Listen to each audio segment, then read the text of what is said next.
Miss Bel Mariano abay nagpakita ng katatagan sa gitna ng mga news na lumalabas patungkol kay Mr. Donnie Pangilinan. But before that, if you haven't subscribed yet to my YouTube channel, please don't forget to like, share, and subscribe at hit mo na rin ang notification bell for more showbiz updates.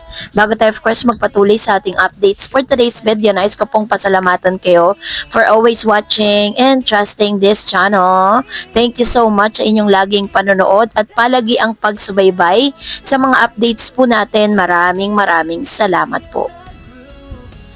And of course, bago tayo magpatuloy sa ating updates, ay bigyang daan po muna natin ng ilan sa mga positive feedbacks and mga positibong komento ninyo patungkol po sa ating latest updates. Kasi talagang pinag-uusapan po ito ngayon sa social media dahil ito pong comeback na tinatawag. Kasi ito yung pinakaantay ng ilang mga netizen na talagang makita po silang bumalik ulit. Sabi po ni Miss Lovely, yes po, Don Bell lang forever. Miss you na, Don Bell. Naghihintay na kami sa bago niyong project at kapag nangyari na yon, laglag ang mga panganang basher. Very true. Sabi ni Miss Ayo 2779. Wow, abangers na. Sabi ni Miss Rose, thank you Miss Tarred sa pag-content sa Don Bell. Yes, miss na namin ang Don Bell, kaya good job. God bless at sana lagi mong i-content ang Don Bell para araw-araw naming malaman at masubaybayan ang Don Bell. God bless you, Miss Idol, Miss Tarred. Thank you po Ma'am Chi Rose sa inyong mainit na pagsuporta po para po sa Don Bell. Maraming salamat po. Dahil talagang ngayon pa lang sobrang dami na po talagang nagmamahal talaga kay Donnie at Bell. At mula po na nagkaroon sila ng solo era project, parang sobrang dami na rin talaga na nakakamiss dun sa presence po nila at sa exposure nila na sila ay magkasama. Kasi yun naman talaga yung pinakaantay nating lahat, 'di ba? Pero anyways, yan po ay pinaplano na at meron nga po mga photos na nagkalat na parang pinagmimitingan na kasi malapit na pong matapos ang Roha. Yan naman po ang timeline nila eh. Sabi naman po ni Miss Perla, talagang inaabangan ko ang comeback ng Don Bell at namimiss ko na sila. Grabe ang tagal naman, sabing gano'n. Sabi ni Miss Lovelyn San Pascual, yes po, Don Bell lang forever. Miss you, Don Bell. Naghihintay na kami sa bago niyong project at kapag nangyari yun, laglag ang mga panganang basher. Yun pala yung sinabi niya kanina, no? So, talagang sigurado magdi-disappear ang lahat ng mga basher sa Pilipinas kapag po lumabas na po ang Don Bell series, no? Ano kaya sa big screen ba to? Teleserye ba to? Or sa platform ba to ilalabas? Yun po ang aabangan din natin. Sabi po ni Miss Flora, watching here Miss Sares, thanks sa update to our beloved Don Bell couple. We love so very much. Excited na kami sa comeback teleserye o movie nila. God bless you too always. Sabi ni Miss Tess, Baba Santa, thank you and God bless. Sabi ni Miss Jamaica, no po, never madagdagan kung ilang episode. Nakalagay dun sa Netflix yung ilan ganon daw po ang serye ng Kapamilya. True po yan. Kapag po natapos na yung isang serye, nasa sa kanila kung magkakaroon sila ng another season or season 2 na tinatawag. Kasi isang isang season, tapos kapag nagustuhan, magkakaroon ulit. Ganon po yung sinasabi ko. But hindi po siya dire-diretso. Example po, natapos na yung season 1 ng Roha, lilipas pa po yung ilang buwan or pwede ring taon bago po siya masundan. Yun po yun. So, salamat po Ma'am si Jamaica Torres sa inyo pong komento.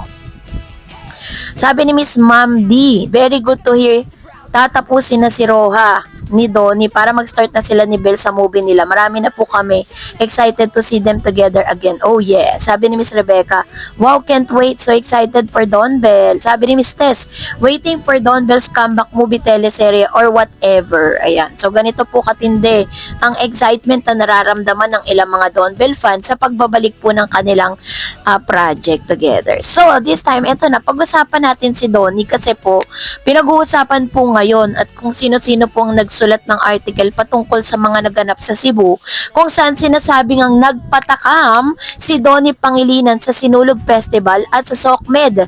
Bigla kasi itong naghubad ng suot niyang polo, napalakas tuloy ang sigawan ng crowd. Shook pero aliw na aliw ang mga fan habang kumakanta si Donnie sa stage na nakasando lang. Muntik nga daw di umanong mapunit pa ang polo na hinagis ng aktor sa mga fans na halos lahat sila ay gusto itong makuha. Prize item para sa fans ang hinubad na damit ng aktor. Keber nila kahit pawis pa to. Winner din ang mga kinanta ni Donnie sa Kapamilya Show para sa nasabing festival.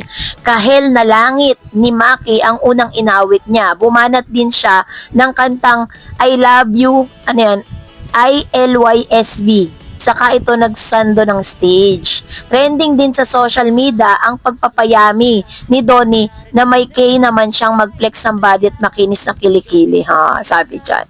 So, pero alam niyo po ba na aside dun sa magagandang news about Donnie, mas dumadami ngayon, no? Ito po mga fake news na parang hindi mamatay-matay ang issue na sinasabi nilang si Donnie Pangilinan ay may itinatagong jowa.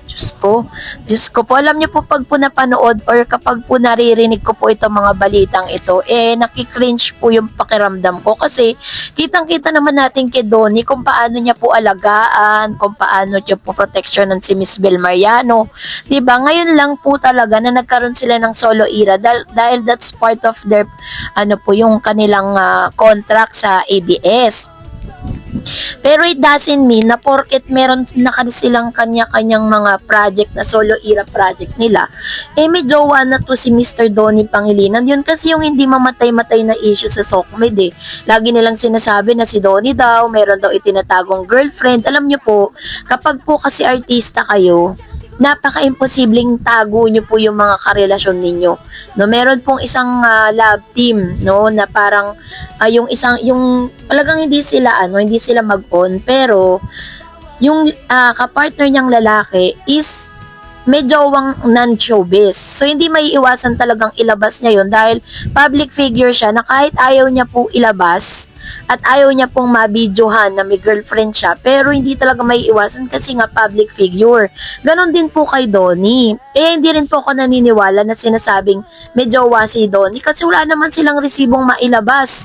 At the same time, katulad na sinasabi ko sa inyo, kung totoo talagang may jowa si Donnie Pangilinan na iba, imposible pong hindi lalabas yan sa social media. Kaya yan po yung mga imaginary girlfriend na tinatawag, na sinasabi nilang jowa daw ni Donnie kahit hindi naman totoo.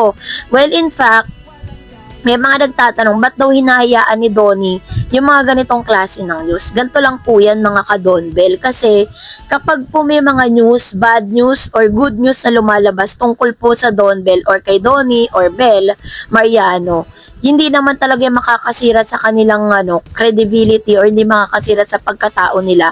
Hinahayaan lang ng management yan. Wag lang talaga yung defamatory na talaga na parang sobrang below the belt na doon talaga kikilos ang management.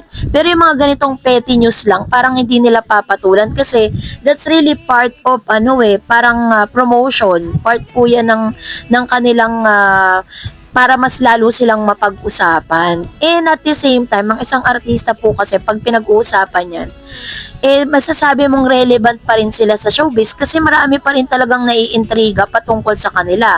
Ngayon, pag wala na kayo naririnig na fake news at good news patungkol sa Donbel, ibig sabihin nun, hindi na po sila relevant sa showbiz. Kaya kung may mga nakikita o nababalitaan kayo patungkol sa balitang yan, doon po kayo maniwala sa may resibo, 'di ba? Kasi yung mga resibong naglalabasan at kahit po sa mga article, kahit nga si Miss Darla Soler at ang mga kaibigan ng Donbel, kinukumpirma po nila na magjowa na talaga si Bel at saka si Donnie. So napaka-imposibleng may jowa siyang iba. Kaya naman si Bel, todo talaga yung kanyang kailangan maging firm and proper siya sa pagtanggap ng mga ganitong news. Nagpapakatatag lang si Bel.